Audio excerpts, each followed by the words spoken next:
Nabash ng dahil sa pag-alis, magandang araw po sa inyong lahat mga Kalingap viewers.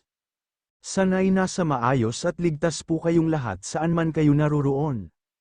Huwag po nating kalimutang suportahan ang bumubuo ng Kalingap team na si Kuya Val at Kalingap Rab. Tunghayan po natin ang pangyayari kamakailan lang mga Kalingap.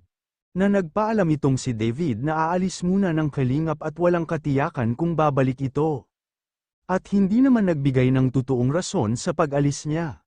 Nang dumating na siya galing Manila at nakita na uli ng mga netizen kasama na uli sa Kalingap Boys, ay madaming natuwa sa pagbabalik niya at meron na dismaya.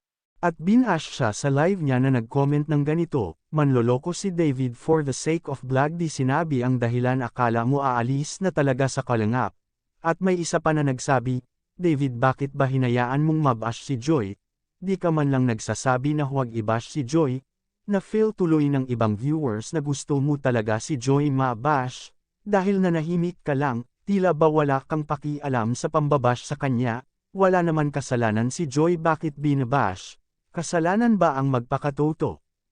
Kaya dapat David magsalita ka na rin sa pambabash kay Joy. Mga Kalingap, obvious na tagahanga po ito ni Joy, na gustong hingian si Kalingap David ng paliwanag at paglilinaw sa isyu kung saan nabash si Joy dahil sa pag-alis niya na isa lang palang prank.